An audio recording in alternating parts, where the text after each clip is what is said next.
Hi, Richo here from RC Depot. Today I want to talk about XBus. What is it?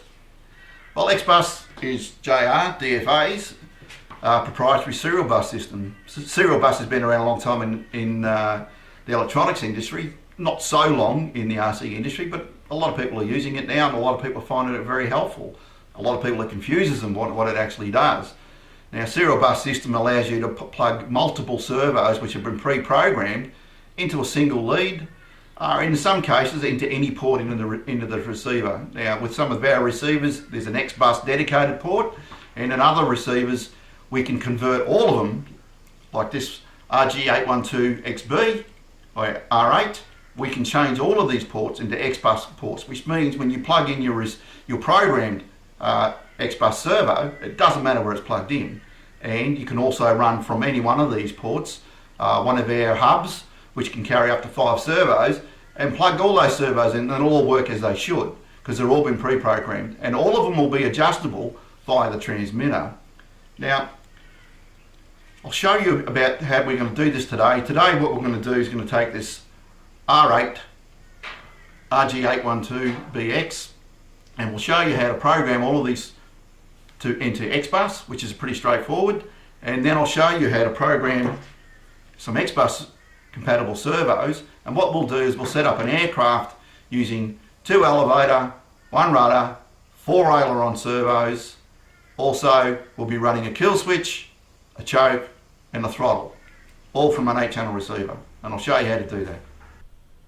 Okay, with this particular receiver, this is our RG812BPX or R8P.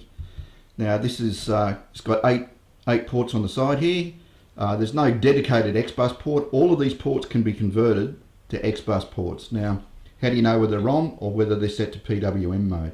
Essentially, this little light here indicates that this is now in XBus mode. So all of these ports now are all XBus compatible. When this light is off, it is all PWM ports. Now, to change this is just done through the binding process. So you simply put your bind plug in, rebind your transmitter, and every time you bind it, it swaps. You'll see when this light, next time I bind this, it'll bind to the transmitter, the light will go out, and all will convert back to PWM. If I want to change it back again, put the bind plug in, rebind, the light will come on, and all of them will be XBus ports. So for us to continue on to show you how to do some changes to servos, I've set everything to XBus. So for this example, I've already set up a test model here. I haven't done any changes on it, I've just set up the name on the model. So what we need to do now is to set the model up. We need to go into our system list, scroll over to wing type. And when we get into wing type, we're going to leave the wing type as normal, but we have all these dual mating functions here. So for example, we want to have 2 aileron, 2 elevator, and we'll just leave 1 rudder. But we can also assign dual rudder, dual flap, whatever we want to do here.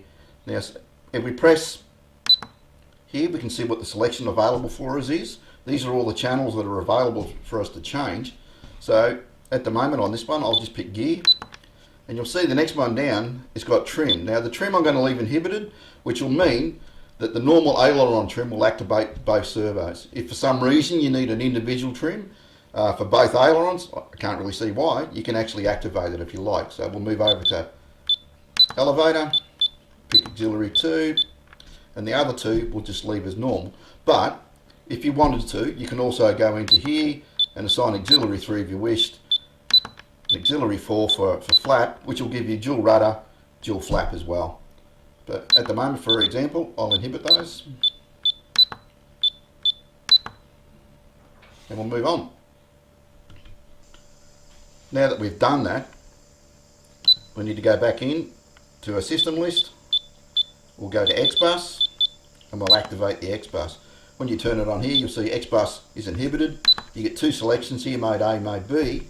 Select mode A, then you'll see down here we have servo converter and gyro. And what we'll need to use is a servo converter.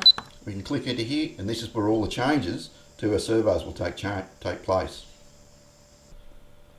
Now that we've got our receiver set up to XBus mode, I've plugged in an XBus compatible servo, which in this case is an 8911, one of our new ones, and you can see it's operational on throttle. Now, all new servos when they come out of the factory are all set on throttle 01. So if you want to make some changes, you can scroll down to the change the ID. So the ID for the throttle 01, we're going to change that. And we'll scroll down to right hand aileron. And now, after all our changes that we did on our wing type setup, we now have available all the different functions we can utilise here. So we can use right hand aileron, leave it at 01, and I hit set. Here we have success, and now we have it as an aileron servo. There's a few other things you can alter here. If we scroll down, we have neutral, which is basically your sub trim, and at the moment we're taking steps of 5. You can actually set this quite coarsely up to maximum of 10, and if we start making some changes here, as you can see, I'm bringing this back to a more neutral position. Quite coarse steps. You can also take that back to 1, which is quite fine. But you know, in most cases it'll come on 5, then hit set, that's it, program success, it's done. We can also change the travel adjustment here, and we can do that in the same, in percentage changes. We'll go to a coarse position here at the moment, and we'll make some changes. As you can see, we're changing the endpoints to a quite coarse. And once you're happy with where it is, hit set, and that's it done. So we'll go on here and we'll change all our servos that we're utilising, we'll change all their functions, and we'll plug them in and see how they all work. Okay, here's our system all plugged in, ready to go. All the servos up here have all been programmed, got their identities done in our XBus programmer.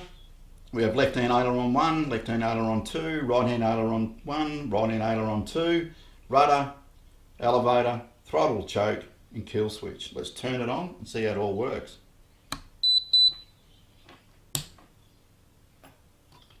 Elevator, ailerons, rudder, throttle, choke, and kill switch.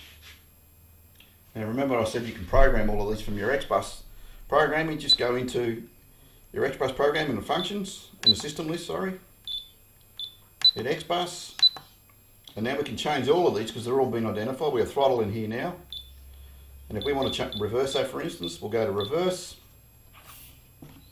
hit reverse, set, done. Now the throttle's reversed. Same goes for all those ones plugged in. All of those have got their identity. You just have to go to the ID up the top here, change it to whatever you want, and you can change whatever you wish on it. Your endpoints, reversing, sub trim, all done from your XBus settings.